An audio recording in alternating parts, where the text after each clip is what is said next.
Rosie, get the bag.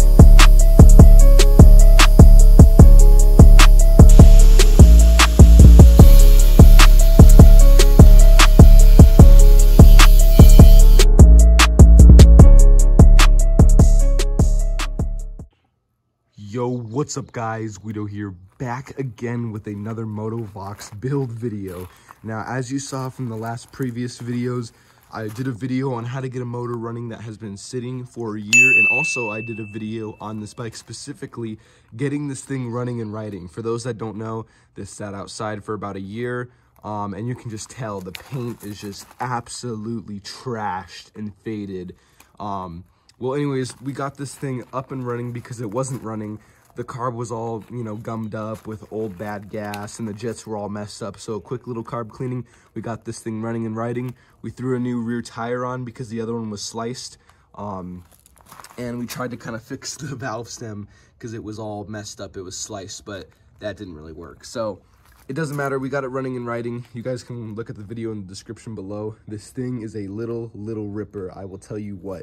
And we also threw on a little header pipe that I had laying on the side of the house for fun. So now what I'm actually gonna do, I already told you guys I have big build ideas for this thing. I'm gonna be starting to strip this thing down and get it 100% clean, so it's just the bare frame. You can see that the motor and stuff's pretty dirty. I took it through some mud, which pretty much got everywhere, all over my jacket. Got on me more than did the bike. So I'm gonna start just taking this motor off and then spraying everything down and cleaning it up. Because like I said, I have really big plans for this. So let's just get straight into the video, guys. All right, so I'm gonna start off just by taking off this seat and I'm gonna throw it away. It's trashed, it's kind of unsavable. So there's three, I believe, 10mm nuts underneath this. So I'm just gonna remove them. Start by breaking them loose. And then there's one at the front as well. There we go, and just like that, your seat can come off. All right, guys, now what I'm actually gonna do is I'm gonna undo the throttle linkage, obviously, because I'm gonna have to undo this so then the motor can come out. So what I'm gonna do, there is a little Phillips head screw here with a little, I think it's probably a 10mm or 8mm nut that's kind of holding this all on. I don't even know if I need to have the wrench on there. I might just be able to loosen this. Well, anyways, I cut it with the Dremel and put like a flathead notch into it because what happened is it got stripped, so there wasn't really a way to use like a Phillips head anymore. So I used the Dremel and cut a slit, and then that's the way you can kind of use like a flathead. So if anything ever like strips out, guys, just you can use a Dremel, cut a slot in it, and then you can use like a flathead or whatever style of screwdriver you want to use. All right, so I actually do need a wrench. It's a 10mm wrench right here. Then you can just stick that in there, get your flathead or whatever size your screwdriver is, and you can just loosen this. And then I'm also gonna undo the other screw that's holding the throttle cable actually in, just like that. And then now that's free. Now the whole motor can pretty much get unbolted and slid out because I don't really have anything else that I have to disconnect other than just the kill switch stuff right here. All right, and for the kill switch stuff here, you can see how this is wired. Normally you wouldn't really have to worry about this because it's just kind of all on this little switch here. But since there's an auxiliary kill switch on the handlebars here, they went and connected it, so it's pretty easy. That just pulls straight out like that. And then for the ground, it's just a little 8mm bolt that is holding that ground in.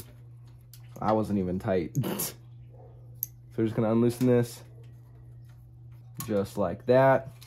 And now this whole kill switch system is free from the auxiliary one that's already on here.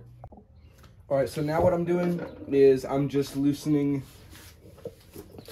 these 13mm bolt and nut that's holding the motor down, so then I can get this motor to come out. And then I'm gonna do that for all four bolts, of course, that are on here, so then I can get this thing to slide on out. All right, so all the bolts and nuts holding the motor are all completely loose. This thing should be ready to come off. Now what I'm actually gonna do though, is I'm gonna go ahead and just remove this clutch so then I can try to loosen the chain tension here and pop that chain off and then it'll be 100% ready to slide off. So I'm just using a 13mm socket on my impact gun to just impact this off. Obviously you can't use a regular like wrench because it'll just turn the motor over. So you have to have like an impact to impact it off.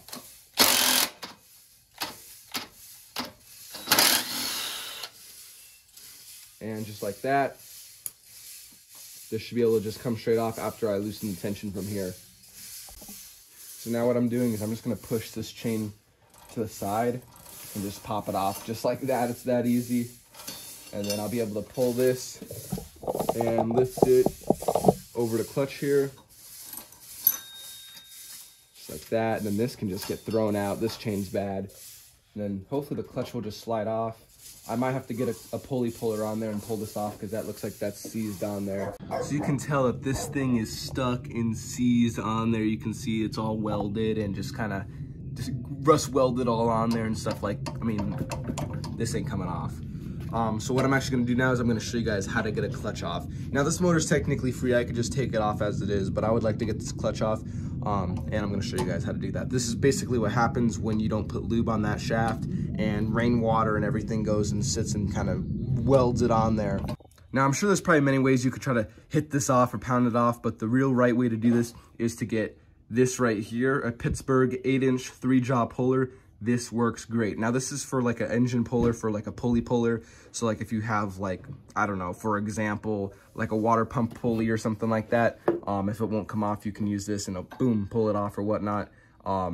But pretty much this works great for centrifugal clutches that are stuck on here. So I'm gonna show you guys how to set it up and how to get this off. All right, and just like that, you can see I have this all lined up on there. So I'm just gonna twist. You can see I'm just using my hand and it's coming off, which is working perfectly. But in extreme cases, if this is really on there really, really, really bad, then you'll probably have to use like an impact gun or something to really bust it loose. But you can see how it's slowly coming out.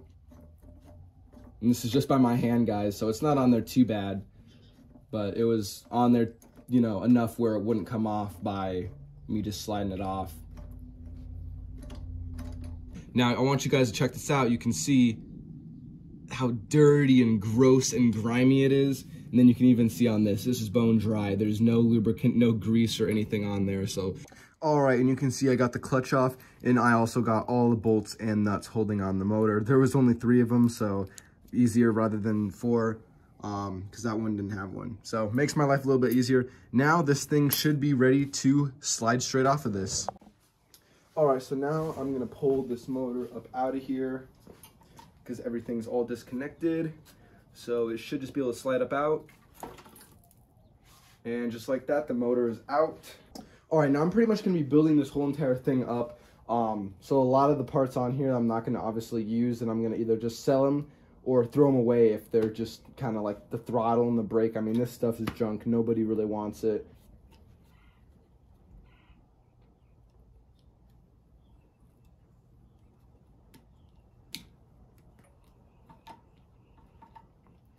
And I'm gonna do the exact same for the other side as well, because like I said, I don't need these grips on here. All right, so now what I'm gonna do, since I got the grip off, I'm just gonna go ahead and take this whole brake system off because it's just not, actually this is the throttle side. That's the brake side, but yeah, this is just not, these are not capable of stopping or really anything of this nature. Even when it's stock, hydraulic is just the way to go. This is just not, I don't know, that's just not safe in my opinion. But yeah, these are just garbage. They're gonna get thrown away. So what I'm gonna do, I'm gonna get the Allen key and I'm just gonna loosen this up so I can slide this off, and then the 2 Phillips heads for this so I can remove this kill switch here. All right, now what I'm doing is I just have my Allen key in this screwdriver here, and I'm just loosening this up. All right, now I have a Phillips head that I'm just gonna use to loosen up these 2 screws. Now I got my other Allen on my screwdriver here, and I'm just gonna break this loose, and then so I can slide this brake up off of here. All right, now what I'm gonna do is I'm gonna remove this brake assembly here.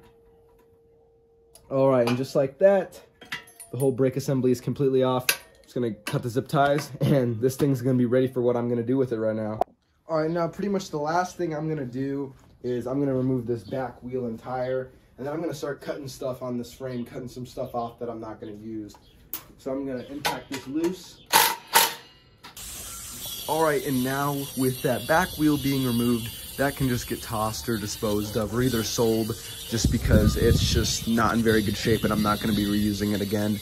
And now that that wheel's off, I am going to be cutting some of the parts that obviously are not gonna be needed anymore, like these tabs, and some of the other stuff that I'm not gonna be using or needing anymore because I'm doing a different route. And it's gonna look better once I paint the bike without having these stupid tabs on here. So enjoy this little edited sequence of all the cutting and grinding that I did on this thing. Rosie, get the bag.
Rosie, get the bag.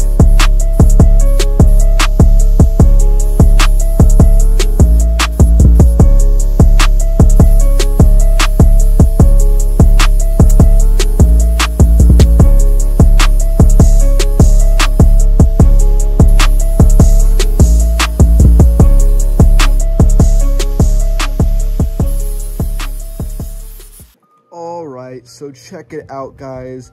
I am pretty much finished with somewhat stripping this thing down and getting it ready to go.